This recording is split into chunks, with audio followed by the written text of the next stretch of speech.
Good morning, everyone. Welcome to a new episode of the Broken Not Broke interview, where we talk to the leaders of foundations that support families impacted by childhood cancer. My name is Adrián Franco. I am the executive director of the Guarini Institute at NJCU that hosts the Broken Not Broke initiative. I'm also a cancer dad since 2022. Today, we are honored to receive the founder and CEO of Sunrise Association, Arnie Preminger. Arnie started this fantastic organization. He will tell us more details very soon in 2006. And I can just give you a preview, is the only organization in the United States and the world that hosts summer camps for children that have been diagnosed, treated, or survived cancer and their siblings free of charge. This organization that is unique in many reasons. First, because as I said, it's for patients and their siblings in any aspect of their treatment. It's designed for them, so it accommodates to their needs. And there has very interesting initiatives that we'll hear more very soon, but just the numbers are astounding. There are more than 200 hospitals. There is camps all over the United States and Israel, and it's just a fantastic organization that I personally, my family has been benefited by. Thank you so much, Arnie, for being here today. Pleasure. I appreciate your visit to the Broken Not Broken interview. So to start, tell us more about what was the inspiration for this? How did you start? Well, let me just first of all thank you for having me this morning, and let me just make one clarification, which is that we're not the only summer camps for children with cancer. We're the only summer day camps. The difference between us and so many of the incredible camps that you hear about is that they're sleepaway camps. They're usually 1 or 2 weeks, mostly 1 week. Siblings, if they come at all, come separately. Our camps incorporate siblings into the program itself. It's theirs as well as for the diagnosed child, but they are day camps. So a child can come in the morning and goes home at night. And for children who are young, because we start at 3.5 years old, who would not be eligible to go to a sleepaway camp, and for children who are recently diagnosed, who are not going to separate themselves from their families at this moment in time. This is a critical piece that we were able to put together, and it serves alongside many of the sleepaway camps. We have relationships with them. We encourage children to go if they're ready to, and then they can come back to us for the rest of the summer because we're full summer camps. So there's a lot to talk about this morning. But let me start by answering your question. So the genesis of the camp was actually one of those strange things. I'm an avid Beatles fan, and I got a notification one night that Paul McCartney would be playing at Avery Fisher Hall in New York. Now, if you're not familiar with Avery Fisher Hall, it's a very small venue. It's not the type of place that McCartney would usually play, like a Madison Square Garden or something like that. And so I was lucky enough to get a ticket that night, and I didn't even pay attention to what it was. I thought it was, he would just be performing. But actually, he was part of a group of celebrities that were performing that night for Paul Newman's Hole in the Wall Gang Camps, which is now Serious Fun. And so sitting there and watching the show, I'm seeing all these children come up on stage. They're telling their stories. We're seeing video clips from the camp, and it just looked so wonderful. Now, my background at the time is I was the CEO for 20 years at that time of the Barry and Florence Friedberg Jewish Community Center, JCC, on Long Island in New York. And summer camps were in my blood. I was a counselor since I was 19 years old, and the JCC was running about 12 or 13 summer camps at that point. And so I was very, very interested in what I was seeing. But my background was in day camping and not in sleepaway camps. And so when I went home that night, I went on Google. It was a rudimentary form of Google in those days, but it worked. And I looked to see who was doing summer day camps for children with cancer. I had cancer in my head because oncology was where Paul Newman's camps had started, even though now they branched out into other, life-threatening illnesses as well. And I couldn't find any. I found two camps that were a week long, but they were either before the season or after the season, so they could use, campgrounds that were not being used anymore. And I was wondering, why these children didn't have the option of day camps. What I came to find out eventually was that there's rarely enough of a critical mass of children in one area with the same issue so that you can transport them back and forth. But here, where I was in Long Island, in New York, we had 13 hospitals within an hour, hour and a quarter driving distance of where we had campgrounds that had pediatric oncology units. And so I started having conversations with the hospitals. And what they basically told me was that this type of project would be a godsend for the kids because some, as we said, so many of them are younger or they're not going to separate from their parents or their parents are not going to send them anywhere while they're in active treatment. And so we wanted to see if we could build a camp. And we did. It took us about 18 months to put it together. We knew it had to be free because of the economic impact on families. We put together groups of parents and oncologists and child life specialists and social workers, people who understood these children's lives so that we could learn more and more about, what it would take to run the camp, number one, but also what they were living through and what they were dealing with all the time. And we finally managed to open the first camp in 2006. We had 96 children, an average of 35 a day.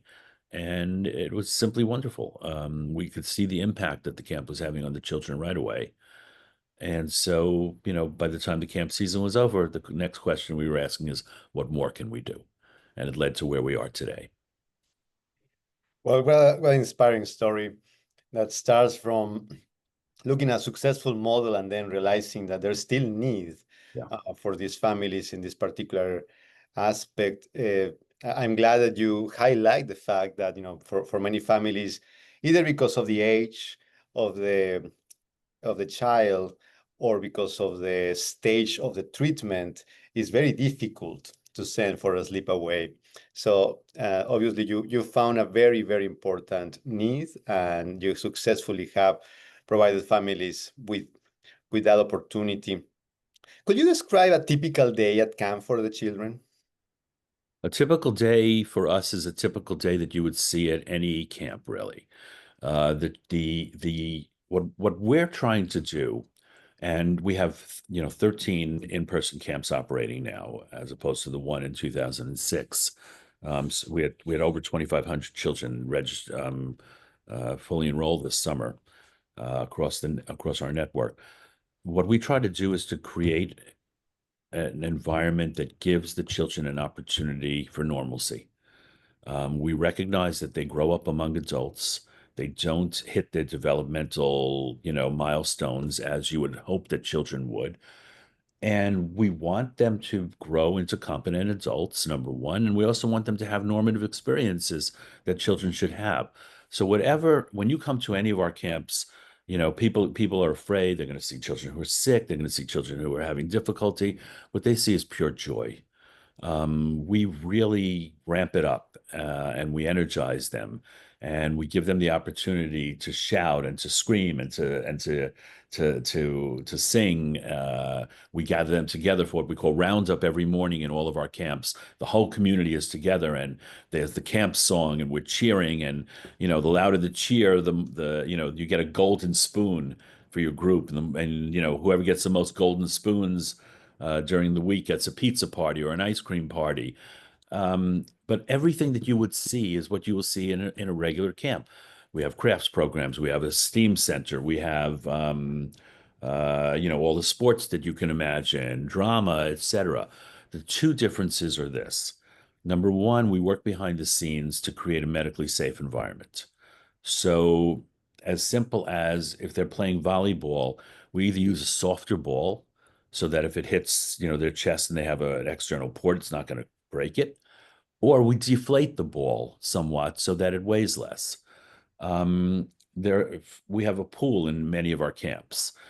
Not every doctor wants their patient to, submerge themselves, especially if they have an external port. 95% of our kids can go into the water, but there's 5% that can't. So we build misting tents around the campgrounds so they can cool down and they can have fun as well. Um, what we try to do is just create normalcy, and the changes that we make to keep it medically safe are behind the scenes. We have nurses on staff. We don't use if we have a shared campground, we won't use their infirmary. We build our own because that's the one place that you definitely don't want children with compromised immune systems to be among other children who are sick. But our nurses, move throughout the camp day with the children. They know them. They're not afraid of them. They trust them. They play with them. Um, we really try to create as normal as environment as possible. We want them to gain the skills that children should be gaining. We teach them. We do swim instruction with them. We have sports specialists. We teach them how to play. We reward them for sportsmanship and for working well together uh, and many of the children, but the other piece that you'll see with us that you won't necessarily see in other camps is we have many, many one-on-one counselors with children. So, some of it is because a child may have a mobility issue, depending on what type of cancer they're dealing with. And some of it may be because they just don't know how to problem solve. They have not grown up in a normal environment. And so, the basic skill set, making a friend, sharing, what you do when you get frustrated, they can't always deal with that. And so we put counselors with them within the group setting to help them. We want them to succeed. I could count on one hand how many children we've had to turn away, over the course of the last 20 years, because our goal is to give them whatever it is that they need so that they can become successful adults. Um, and in many cases, that means that we have to teach them basic things that they didn't learn. And the third piece of that is there's a lot of, we find there's sometimes there are secondary issues. It's not just about cancer. We have children on the spectrum. We have children with other medical issues that have nothing to do with the cancer. And so we want to give them, a little boost. So we provide, a great deal of one-on-one support wherever it's necessary. But again, it's in the background. The children are still with their groups, just that there's a counselor assigned to them who's watching over them and helping them through any difficulties that they have. Well, what a wonderful opportunity for these children uh, to have that normalcy. Yeah. And from my own experience, I see that that those moments where a child that has been treated for cancer or is going through treatment can just have a moment of being a child, their age with others. It is really empowering. Let me ask you about the other projects related to the actual camp, and the one that you go to hospitals in particular, and also would love to hear more about the technology aspect, the VR. Sure. Uh, Please tell us, how does that work? And let me just say that I have seen that in practice because at New York Presbyterian, where my son was treated on main campus, it was always one counselor there, from Sunrise Association, with arts and crafts and activities, and it is just fantastic to be able to do that while you are receiving chemo treatment. But I'd love to hear how this came from and what observations you have. So after the first camp season was over in 2006, the leadership team kind of stood around and said, well, what do we do now? We just don't want to wait until next summer. We've seen the impact that these types of interventions that we've been, producing in camp can have on the children. What more can we do? So we met with a number of child life specialists and social workers from actually it was Cohen Children's Hospital at the time then. Or Schneider Children's Hospital at the time. It's Cohen Children's Hospital now in New York. And we kind of brainstormed about what else we could do. And what they told us was really that, there are a lot of volunteers that go into the hospitals, and most of them are working inpatient. They go bedside to bedside, and, they play with the kids or they bring them some toys or whatever it is, candy carts and things like that. But when the kids are undergoing chemo, when they're waiting in the chemotherapy, outpatient areas, it's a very difficult place for them. There's not a lot to do in some of the hospitals. It depends on how much, how really how wealthy the hospital is, if you will. Where it's a well-funded hospital, you'll see a lot of things for kids to do, and where it doesn't have as much funding as the larger hospitals does, places like in Brooklyn and in Queens, um, we see a very different story where you know everybody tries to do their best, but they're understaffed and they don't have, enough things for the kids. So the kids are sitting there, on their phones, maybe, on an iPad. Sometimes the siblings are dragged along because, especially if it's a single parent family, mom or dad have nowhere to leave the child. And you could see, the exhaustion on the parents' faces. It's a tough place to be. And it's a tough place for the diagnosed child in particular because they know they're not going to feel well soon. They're going to have chemotherapy pumped into them. And so we decided to go into the hospital with a project, what we call Sunrise on Wheels, where we basically take this giant tie-dye camp trunk, if you will, kind of that you would take to sleepaway camp. And when you open it up, it's filled with toys and games and art projects and even things for the parents to do, a little word search or something like that. And we bring our staff and a number of volunteers into each of the hospitals that we're working with, and we open up the trunk and we basically turn the place on its head. We make it so that I mean, it's been so effective that children have negotiated with their doctors to change their days of treatment so they can be there when Sunrise on Wheels is there. It just really, again, we're just trying to make them not have to deal with their illness all the time, but to focus on the fact that they're children and children like to play. And so we engage them, we play with them. And we moved into inpatient in some areas as well. In some of the hospitals, we really gained the trust of the administration to the point that they allow us into, isolation areas if we're, gowned and masked up. They allow us into bone marrow areas. Sorry. Um, and they and we're just and for some of the children, we're sitting with them while they're getting their chemo, and we're engaged with them at all. But mostly, it's a group activity, and we bring children together. They speak different languages. They don't know one another. They're different ages, but we find a way to create an environment for them that's fun and playful. We had a doctor once. Sorry, technology. We had a doctor once who told us that he felt that Sunrise on Wheels was as important as the chemotherapy. And it just changes, their way of looking at things, and it changes their mood. And so they're able to endure, longer or more or stronger levels of chemo that day because they just feel better about themselves. They feel stronger and they can manage it. And that helps all around. So we've been doing that since 2009. And right now we have 80 programs a week, 52 weeks a year that are going on in 35 hospitals, both in the US, and we have camps and hospital programs in the state of Israel as well. I do want to point out that I had, mentioned that, we began at the Jewish Community Center. And of course, we have programs in Israel because we had natural partnerships there. But every one of our programs are non-sectarian and they are totally open to any child.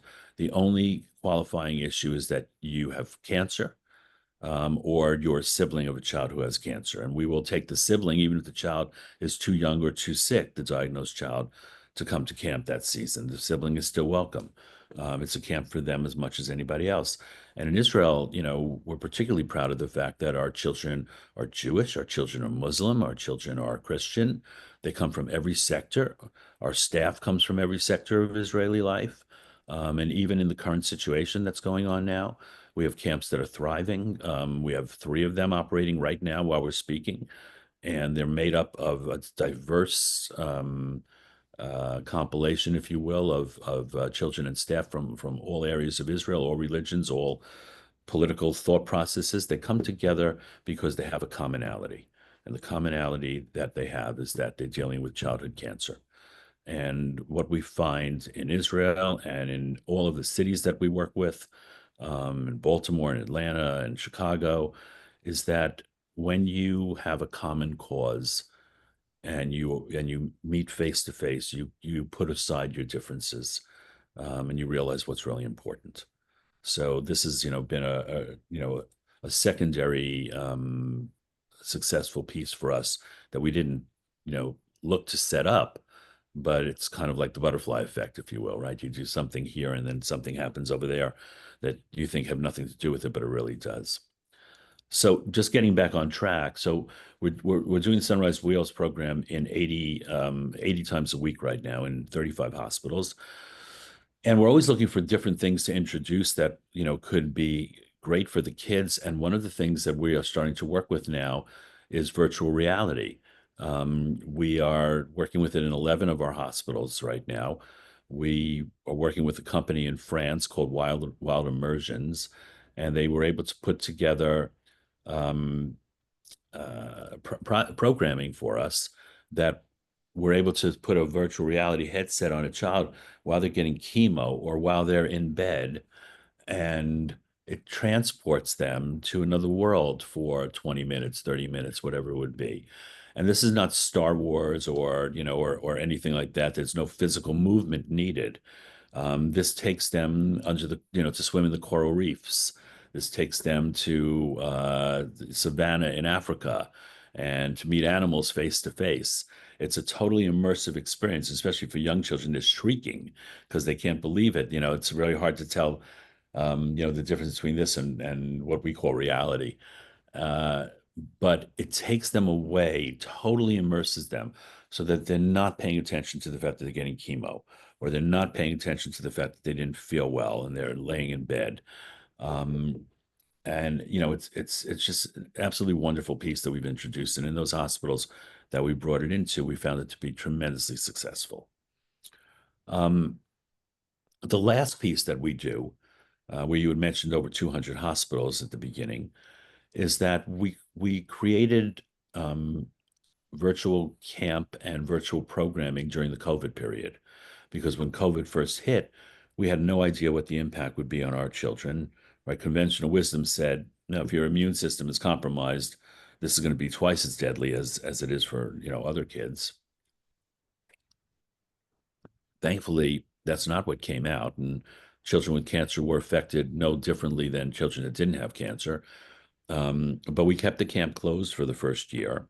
And during that time, we started developing virtual programming. And we got a wonderful gift from a dear friend of ours whose family donated $1 million to create what we call Sunrise Studios.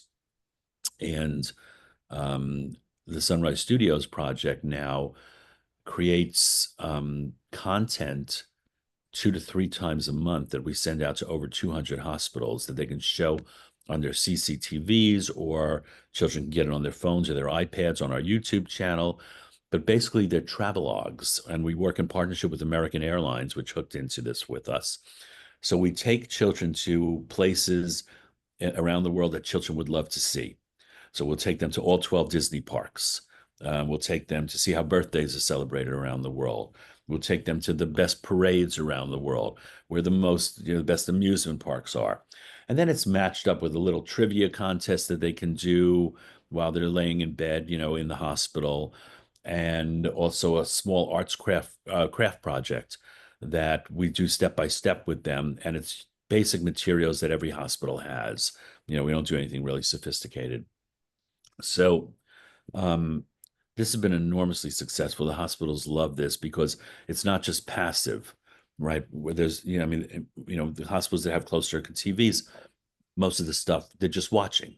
But here they're watching, and then they're doing a crafts project, and then they're doing the trivia piece. So they're interacting. And it's really designed wonderfully for children. It's called Wheels Up. And American Airlines certainly added to it. A pilot introduces it, and then we take them on an American Airlines plane and take them to different places. So, again, all that we're trying to do is to give these children a bit of normalcy, to take them away from the environment that's all about cancer, whether they're in the hospitals or they're in the summer camps, whether we're with them in person or we're with them virtually. We also have a virtual summer camp for children who live too far away from where our camps are, or who don't, who are too sick to come. and they can participate as they want to. They don't have to come for the whole summer, which, by the way, the same thing is true of our regular camps. If you can only come for one day, we'll make that one day really special for you. And we've had children, who have been in the hospital during the summer, and they wait till they can get out so they can come to camp. We've had them come for one day, but that one day defined their summer for them and made it into a great summer. And that's what we're after. Well, what a wonderful set of programs that you have in Sunrise Association. Arnie, thanks for sharing all that. I think, the fact that you and the leadership of the organization had the vision since the beginning about reaching out children who, for because of many reasons, might not be able to come to camp, but also during COVID, when things obviously show us the need for creating different type of content, and then the use of technology. I commend you and the rest of the leadership team for finding ways to reach out more children in this situation. You mentioned a very important point about cancer being the big equalizer. Like there is in many ways we can see that especially children with cancer and their families come together because the situation is so difficult and it's so difficult to explain to others. So there is this great community that is created within hospitals, sometimes in social media. Yeah. But one of the things that unfortunately differentiates families impacted by childhood cancer is the financial impact, and it's just the reality of our societies and our systems where people might not have the resources when they have a diagnosis. And we have, many studies and statistics and anecdotes about the financial toxicity of cancer, and in particular childhood cancer. Love to hear, your observations or your staff's observations about this impact, and especially, what Sunrise does within this context. I will tell you that in the 20 years that we've been doing this, I have never met a family that hasn't been financially affected by the childhood cancer diagnosis. It doesn't matter whether they are wealthy or they are poor. They are the economy in the house is going to be affected. Um, with single parent families, I mean, it's devastating. Look, somebody has to stop working or curtail their work during the time that the child is in active treatment because, as you know, it can be 5 days a week in the beginning. It can be for a long period of time. So you've got to bring the child to a hospital. So then, how do you work? The second piece, of course, is the issue of medical insurance and, not paying for, first of all, do you have medical insurance? Second of all, how good is it? What does it cover? What doesn't it cover? I've spoken with families where both parents were working and they had to decide who was going to stop working based on who had the better medical plan. Um, Experimental treatments are generally not covered. Transportation is generally not covered.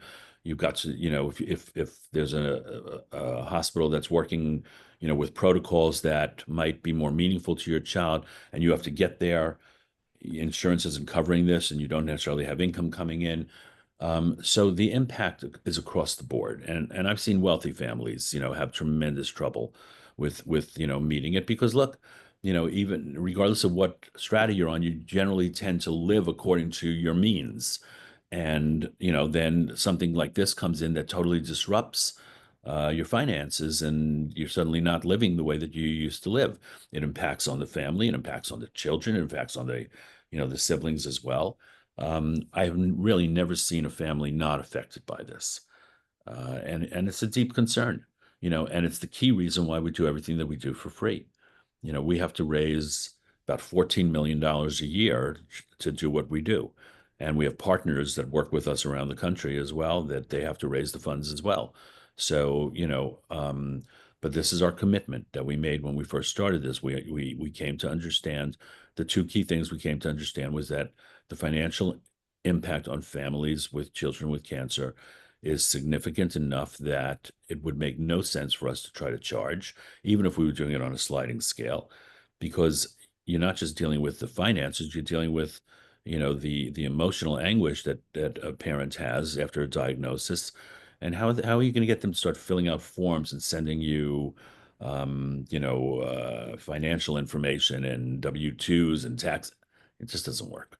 So we just, everything that we do is for free, so that we don't increase the burden and we make it available to them.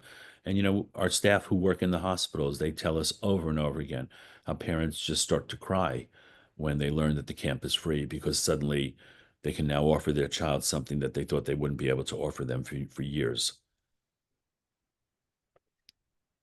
Yeah, and on that last point, Arnie, I also want to praise the fact that you not only um, cover the expenses of the patient, but their siblings as well. I mean, Yeah. you mentioned the point of many siblings having to be in the infusion clinic, in the hospital because of daycare being unavailable or very expensive. And I have seen, by the way, we have been in the Staten Island one, Mhm. and we know how much New York City a summer camp costs as a family, and we know many families who, when they ask us and we say, well, Sunrise does it for free, not only for the patient but the siblings, they truly can't believe it. So it is just an amazing opportunity for the summers, but in year round with other programs that you have. Any other comment on this aspect, Arnie? Any observations or anecdotes in terms of the services that you provide and the financial impact? Um, Look, I mean, we could probably sit here for hours and talk about, you know, um, the need for change in a system in terms of how families with children with cancer are supported. I find myself deeply concerned about, the current environment where science and medicine seems to be taking a back seat, and where, critical things like vaccines against measles are being put into doubt, when we know, dealing with children with cancer who can't necessarily stay up to date with their vaccination schedules, what an exposure to measles could do to them, and how deadly these types of things are. Um, I just, I wish we could see more support in terms of research and funding. The researchers who are working on pediatric cancer have made incredible strides. I think in the 1960s, we were looking at, survival rates of under 30%, or just around 35%. And then when we started camp 20 years ago, it was about 79%, which is a huge jump. And even in these 20 years, we've seen, the survival rates go up even further. Doctors are learning how to use drugs in combination. It's not necessarily new drugs that are being invented, but new protocols and new ways. But we also don't know what the impact of these things are going to be in the future on these children. And, of course, the key thing is survival. But then, once you've gotten them through, the active stage of cancer, what happens next? And what will it mean for them when they become adults? And what will the impact of the chemo be? So there's such a need for more research and more work to be done in this area. And the fact that the researchers have done so incredibly well, I just think that, it's a shame that we're not seeing more emphasis being put on this on the governmental level and even on the private sector. It's such a critical piece. Children should not have to go through this type of thing, and no child should lose their battle. And I think we just have to keep on, advocating for and fighting for that. Um, I will share with you that we just did last year, actually with Tel Aviv University, we did the first professional study that we had ever done of the impact of Sunrise's summer camps on children with cancer and their siblings. And we measured growth from the time that they came into camp to the time that they left, in areas such as resilience, well-being, quality of life, sibling relationships, etc. And every single metric that we measured professionally showed us that there were so significant gains from the first day of camp to the last day of camp. And then we did further study 3 months out, And we found in areas like resilience in particular that the gains that they made actually held, which is something that studies of regular camps have not shown before. And so, beyond the fact that the children are having great summers, there is also a very powerful piece that being among other children in this way, experiencing joy, experiencing happiness, really does lead to healing. Because if their resilience is up, that's the key thing that they will need to be able to manage their illness and to be able to beat this thing, if you will. And so, we're very proud is not a proper word in an area like this that we're talking about, but we're gratified to see that the work that we're doing really has impact beyond, just the smiles and the ice creams dripping down their chins. But that it's really making a difference in their ability to move forward in life and to manage, the cancer, and for the siblings as well, to be able to be among a support group that understands what they're going through and gives them strength to move forward. So I think programs like Sunrise, are really critical pieces of the healing process. And the more that we can do for these children, the better we're going to be. Well, I think that's a great note to end our conversation today, Arnie. Thank you so much to you, to your staff, to your board, to your donors for creating and successfully expanding Sunrise Association. Um, I've been witness of the services that you do both in hospitals and in camps. We are a big fan as a family, but from the Broken Not Broke initiative, we believe that these are the organizations, these are the programs that make a difference.